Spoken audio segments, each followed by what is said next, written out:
And welcome back. We now welcome Bill Roper, who is, in fact, a legend in the $8 billion worldwide gaming industry. He served as vice president of Blizzard North and now as a CEO for Flagship Studios. And we welcome you. Thanks. We welcome you as a San Franciscan. And I don't know who is watching our program, but for those out there who played Diablo or Stargate or the World of Warcraft or all those series, you were the one who made it happen. You were the producer. Well, I was definitely one of the guys. I mean, Blizzard, very much a team-oriented company. I had the good fortune to be able to, sit at a high level on a lot of those products. But just the same way when we built the new studio, it's very much about finding individuals that have an amazing amount of talent and then giving them the freedom to do what it is that they do best. Yeah, for the sake of our viewers who are not gamers, let me just say that Diablo, the game, it comes in a CD case, sold 13 million copies. It's probably more now. Yeah, probably. That was a couple of years ago. The Diablo franchise, so there was the original game, which came out in 1998, and then the sequel, which came out in 2000, I think, and then there was an expansion. But just those three, probably at this point are closer to 15 or 16 million copies worldwide. So it's been a huge success, and I think a lot of that is because we really worked to make the game very easy for people to get into, and then it kind of over time gets more complex, but you do that in a really, very simple way for players to grasp it. And suddenly, when you started, it was really simple, and you were clicking, and your guys moving around, and you kill the skeleton, and you're having the loots flying off, and you're having fun. And then 3 or 4 hours later, you're using potions, and you're hitting all these different keys, and because it happens very naturally and kind of slowly, and we give you little bits at a time, you actually become a much better player than maybe you thought you ever could be. The fact is that the gaming industry is attracting older and older crowd. I mean, this began with a younger generation, but I think studies are showing now that it's happening so fast, especially with home entertainment systems, where you're appealing now to maybe a different audience. You're working on a game right now, and we'll talk about that. Have you found the way that you are thinking about the game changing because it's maybe someone in their 30s or late 20s or older? Yeah, I mean, fortunately, we're making the games and we're getting older, but our audience is getting older. Right. So it's working out nicely. But yeah, the median age for gamers right now is about 28 or 29 years old. That is remarkable. Yeah, it's definitely not, gaming's not the purvey of 11 and 12-year-olds. I mean, there's still a huge market that's there, and Nintendo obviously is probably the best that taps into that. But we're at the point where there are mature audiences. You've got 20s, 30s, 40-year-olds that are playing, and we're kind of getting into those first generations now where we're seeing people that grew up playing games. I mean, I had a Pong machine as a little kid, and I grew up on the Atari 2600, and then moved over onto the Commodore computer. Commodore, 64. Yeah, right. the 64, and then I upgraded the 128. Right, but that was as much a part of my life as playing sports or anything else. That was my entertainment. That were my games. And what we're kind of seeing now is this first generation of moms and dads who are playing games with their kids. Yes. And they'll get online together, or they'll be on the console next to each other, and it's really fascinating. So it's become, I think, as ingrained as another form of entertainment or playing games as we have in movies or sports or books or music. We only have a short amount of time. Then I have so many questions. But one of the things I'm curious about before we get into the city and county of San Francisco is the fantasy world of Diablo and these games. Were they in your head, and then you found a team that agreed with that vision, or did you stand back as a producer and allow other people to create the feel of the game, and you saw your role mainly as to bring it to fruition? I really think the role of a producer on a title is to enable people to do what they do. So sometimes, I also do some story work. It depends. In some instances, I would create the foundation for the story, and then other people come in and work on top of it. Other times, I would come in later in a process in story specifically and add elements to it. But I think the biggest thing that the producer has to do is to sit there, try to kind of help everyone maintain the overall vision for the product, and really give people the tools and the processes that allow them to do what it is that they're supposed to do in the game. One thing that I've said that I think always rings true is that being a producer is kind of like trying to herd cats. Right? You've got all these people with disparate ideas. They're incredibly talented people. They're incredibly intelligent people, and they all have ideas on how to make the game better. And you have to kind of walk around and, okay, everybody, let's, that's where we're going. And so, and kind of keep everybody moving the same direction. But they have a lot of self-will, so you can't just tell them what to do. How does San Francisco rate as a major creative center in the world of gaming? San Francisco has become a huge hub for gaming, actually over about the last maybe 3 to 4 years. I think there's a huge allure here because the city has so much to offer. It's a beautiful city, number one. I mean, when we try to recruit people from out of the area, we make sure that we get time with them. We like to bring them in over a weekend and show them the city, take them to the restaurants. We have season tickets for the Giants, and we take them to games if they're in town. Our offices are very close to the ballpark. It's great, all the transit. It's easy to get around. And I think also, there's a lot of technology here, a lot of very strong technological minds, and a lot of companies. This is one of the reasons that during the .com boom, why San Francisco was also so important. And so now, gaming has kind of reached that level in the world where we're a gigantic industry, for better or for worse. We've become really big, and so we need to find these places that not only support the technological needs and interests of our companies, but also the fact that we're creative companies. We're not making spreadsheets. We're not making medical software. We're making games, we're making things that people have to interact with and need that level of creativity, and the city really fosters that. How important are the schools? Like the Academy of Art and the others that Adrian talked about in the previous segment. Are they? Do you find that you're hiring a lot of people that are coming out of schools like USC is for the film industry?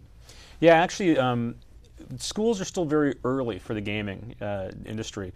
Obviously, film has a longer history, and so there's a lot of very established film schools. But over the last probably 5 to 6 years, we've seen, like Academy of Arts, there's a lot of schools that have focused on what they can do to prepare their students who want to go into the gaming industry. So we actually, I think we have an intern right now or a part-time guy who we pulled out of one of those schools that have brought in. And we've definitely seen it a lot more being involved where the companies in the area are looking to these schools because they're now getting the type of training, I think especially in the arts. Do they come out, do they come out so that they can hit the ground immediately and get involved in a production team? For the most part. I mean, obviously they're going to be junior members of a team because experience does play a lot in it, but they do come out with a very good skill set. Tell me about the other side of the coin, which we also talked about, and that is that when Salesforce.com moved out, the city had a lot of hope that that was going to be an example where a company can start here, grow here, and stay here, and really mature. And yet we're seeing some signs that the gaming companies themselves, too, allow San Francisco to do the creative work, but then when it's ripe, they pull it out and either buy the company and move it out of the city. Is that a misconception, or do you see these gaming companies be able to stay here as they grow? I think probably the biggest challenge that faces those companies staying in the city is just that it's an expensive city to live in. I mean, all of us who live and work here know that's it's a fact.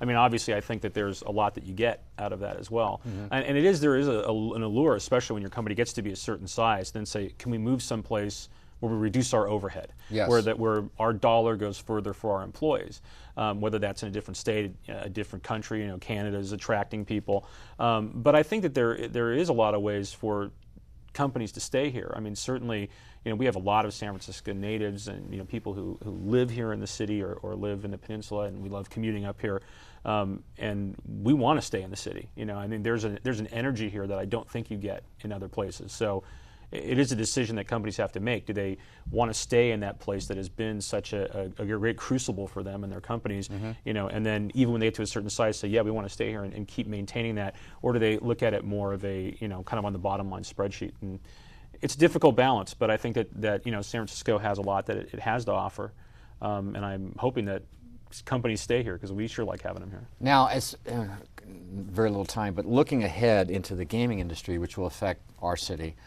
I mean, we have many platforms, we've got mobile phones, you've got many languages, many countries you could go into.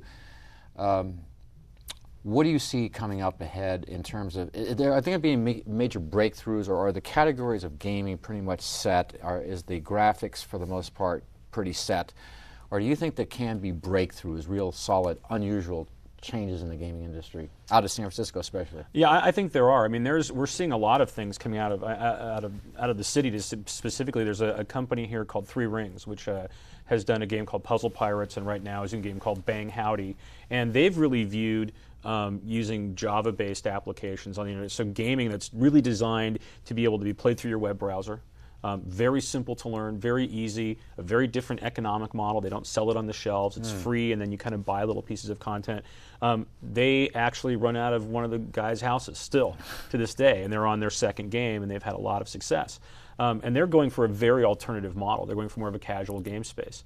I think that is one of the things that's great about San Francisco, is that it is a city that I think not only fosters creativity, but I think encourages it. You know, it demands it almost. You know, when we see it's a criteria. It's fantastic. And so I think that the people that naturally are drawn to the city when they form these companies, there are going to be those people that are coming up with these, you know, amazing next ideas. And well, the imagination goes wild in gaming, so it's a perfect match. Yeah. Now, your first game is, since you left this huge Blizzard North and it's tremendous success, your new company, Flagship, you finally have a game that you're working on. When do you think it'll be released? Well, we'll be in beta this year, and beta testing is basically where, you know, we start getting people outside of the company to start playing it. So after that, it kind of starts becoming, how well does it go through beta testing? What feedback do we get? What bugs are we having to get rid of? Its name is Hellgate. And its name is Hellgate London, yeah. And it's a game very much set in the, I think, kind of the principles of Diablo. If anybody played Diablo, they're going to love a lot of the things about it. But it actually has a lot of choice. You can play, it's an RPG, but it's very action-based. Which for our viewers is? Role-playing game, sorry. Yeah, a role-playing game. Okay. But it's very action-based, so it's not kind of a slow, laborious thing. You're constantly moving around and clicking and fighting demons. And you can play it from third person, so you're back behind the character and see yourself on the screen the whole time, or first person, so you're actually, you know, in the game. It has everything from medieval swords and sorcery type of gameplay to having these very, you know, kind of crazy Area 51 futuristic weapons. So, well, now look, you're a pro. You're number one in this industry. What's your sense about this game? Are you excited about it?